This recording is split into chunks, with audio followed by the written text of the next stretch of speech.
Now I would like to introduce our rapporteur. I haven't done that yet. Chris Ice, who is working in the mitigation of air pollution and greenhouse gas at IIASA, and he's collecting your questions. And while he's getting ready, let me immediately ask a question to Steve Wilson.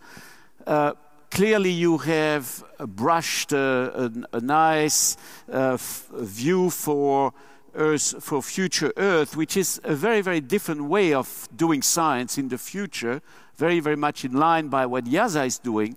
But we still have a lot of scientists who are, let's say, in the traditional world of global change, climate change, and who would like, of course, to move into perhaps those new challenges, but might not be completely ready for it. So how are you going to embrace this more traditional community?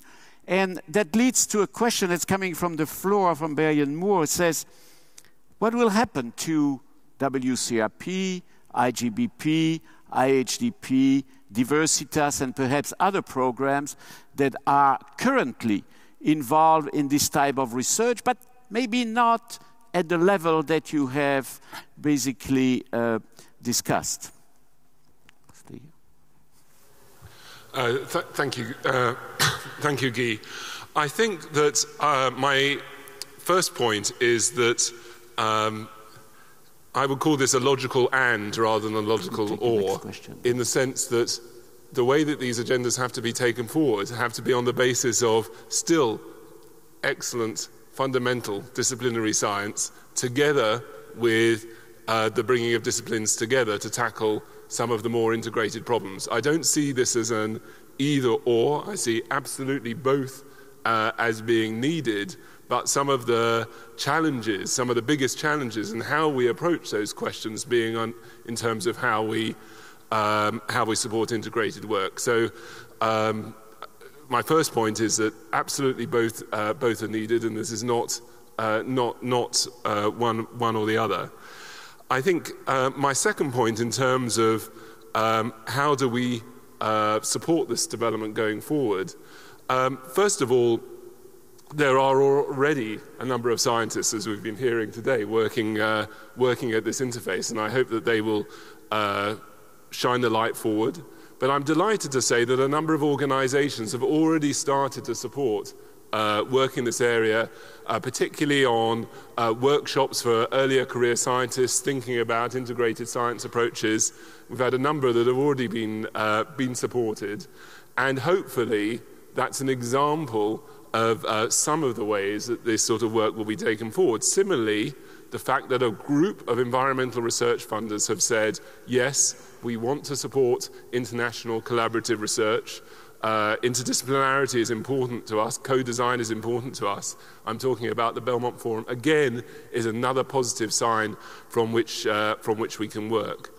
I think in terms of the question about WCRP, Diversitas, IGBP and so on, I think I made the point that what these programs have and are doing is absolutely foundational to the way forward.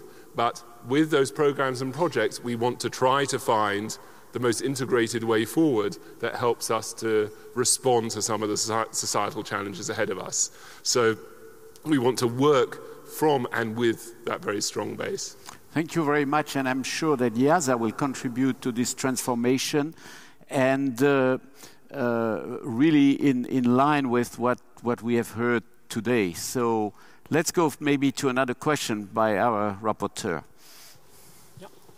The next question comes from Dr. Bosniakovic, an independent scholar from Switzerland.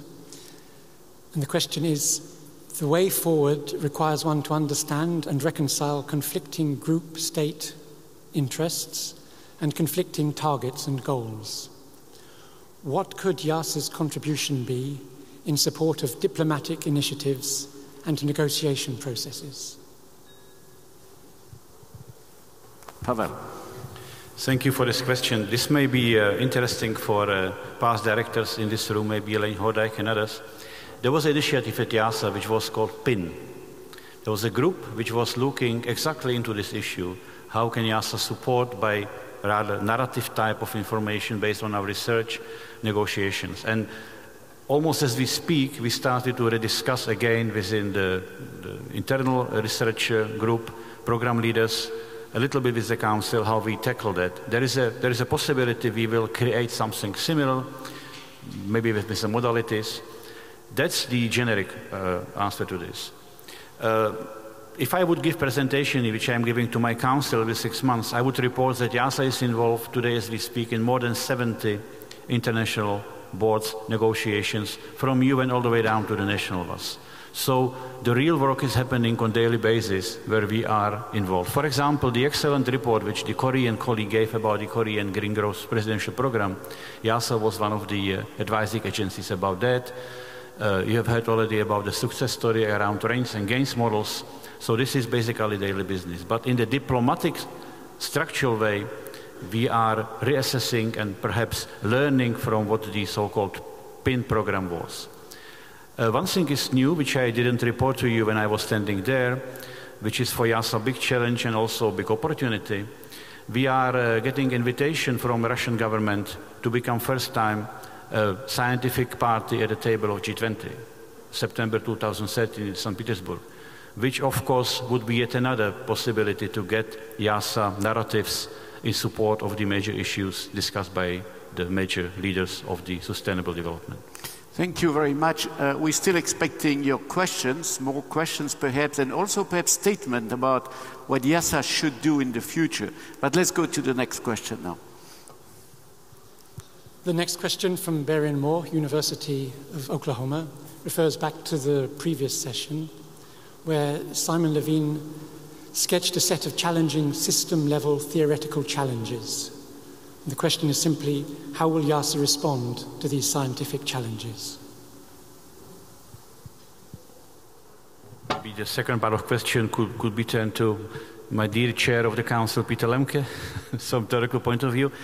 I mentioned briefly in my intervention, we are going to call upon System Analysis Forum, which basically is asked for by a research plan. We are starting now to do it, and we will basically call together a think tank of whom you consider best thinkers in the system analysis from all disciplines.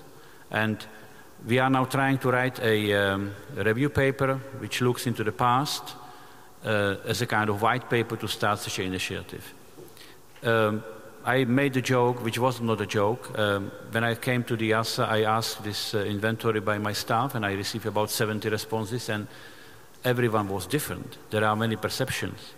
I remember my dear colleague Elaine Hordijk, for this conference 5 years ago, he wrote an essay which was published in Options, what system analysis is, with a very nice picture on front of it. But the fact is that at this current understanding of policymaker science interface, system analysis is being used and sometimes misused for communications. And I think we need a more clear definition and more clear alignment of the terminology and also of the methodology behind. Well, our rapporteur gets ready for the next question. Let me ask you another question here. We have been hearing very often during those 2 days the importance of communication, of two-way communication, of perhaps co-production of knowledge, and therefore of links with a lot of stakeholders, users, but also users in the business, for example. Now, these words are easily expressed, but I don't see a lot of stakeholders in the room. I didn't see a lot of stakeholders in the room in London when we have this big meeting on Planet Under Pressure. The way scientists talk to business, to stakeholders, might be a very science-centric way of talking to them. How do we attract really stakeholders in the game?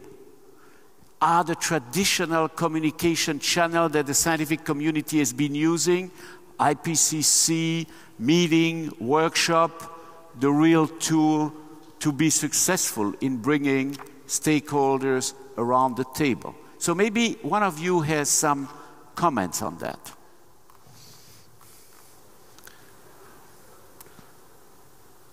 Peter. Well, I'm not really the person actually to answer this in full detail, but I think this this interaction has to be two ways. We used to present what we know to the policymakers, to the public, and then we said, well, now take this and digest this and use it. And often that's not what they wanted. So we have to understand what they want, and this has to be a dialogue. And this dialogue, I think, is beginning. But it's very necessary that this dialogue is put forward from two ways, and it's even more important to understand what the policymakers and users of our knowledge is actually expecting, what they can actually digest, what they want to know. And I think this is something that we have to be more working on. I think it's a big challenge that we will have all to face. But let's go to the next question now. The next question is, how will IIASA assure that its research produces usable knowledge for action? Pavel, I think it's for you. You know, I was very excited about last comments which Bill Clark made. And it made me think, and it made think all of us. On one hand, I said, gosh, what is he saying? We are doing this all every day. But then I said, well, maybe not. Maybe there is a semantic difference, right? And I think semantic difference is very important. I think that if you think about action, you know, if you ask 5 people in this room what it is, you will get different connotations. IIASA is, of course, not front soldier of the action.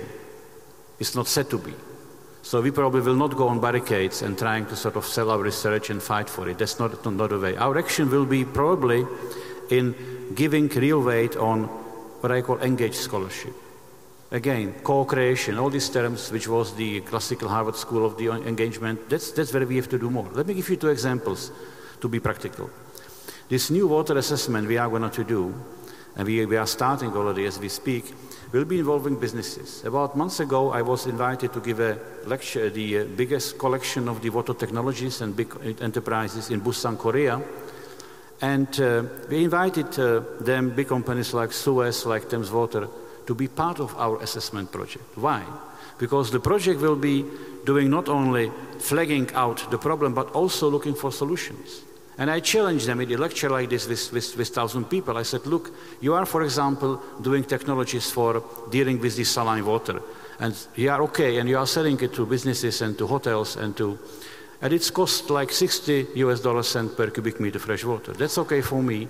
It's terribly not okay for all the farmers which are suffering from this saline water. So, if you give me plausible scenario, when your technology will become 10 times cheaper, I will give you your business by 2020. So I think this is a type of dialogue where actually we engage from beginning. The more generic one I already mentioned, we are going to get a working group, committee, whatever, collaborative project between the World Business Council and us, where we hope to get more attachment, more understanding of the mutual needs and possible services.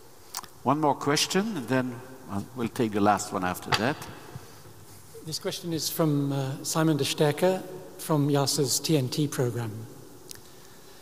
IIASA's research should be relevant to policy, as implied by the title of the conference. Yesterday, Jacqueline McLeod made a brief reference to the prosecution of scientists in Italy who did not sound the alarm before the devastating earthquake there. Do you see this as a serious and dangerous precedent for IIASA's researchers as research seeks to become more relevant to policy in the future? Maybe that's a question for IIASA. Maybe for you, because you are Climate Service Center, right? Yeah. What about the Let's start with IIASA. I'll answer afterwards. Thank you. I think that this is a terribly important area, and one I haven't been keeping an eye on the IIASA website during the day today, but one which I expect IIASA to have made a statement on during the day today. For me, it is tremendously important that the scientific community plays a very active role in the process of science advice for policymakers, both in terms of normal policy making, but also in times of emergency. And I worry very much that what has happened in Italy has a severe risk of putting people off from playing that role, and it's something that we have to be very, very careful about. Equally, I know that scientific communication is and can be tricky, and I know that there is probably more detail to this case that isn't actually being heavily reported at the moment. And our own Committee on Freedoms and Responsibilities of Science, for which this is a really important issue, has provided some advice in this area.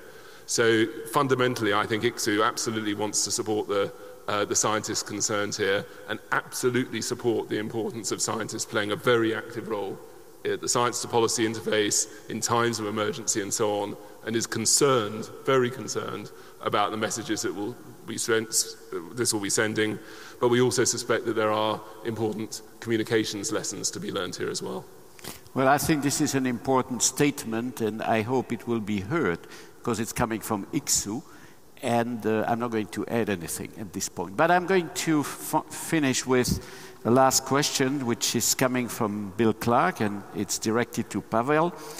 If the goal is for IIASA to be a hub for system analysis in support of sustainable development, where in your planning is the staff with expertise in development economics, trade and finance, international relations, political economy? So perhaps you can comment on that. Thank you for the question again.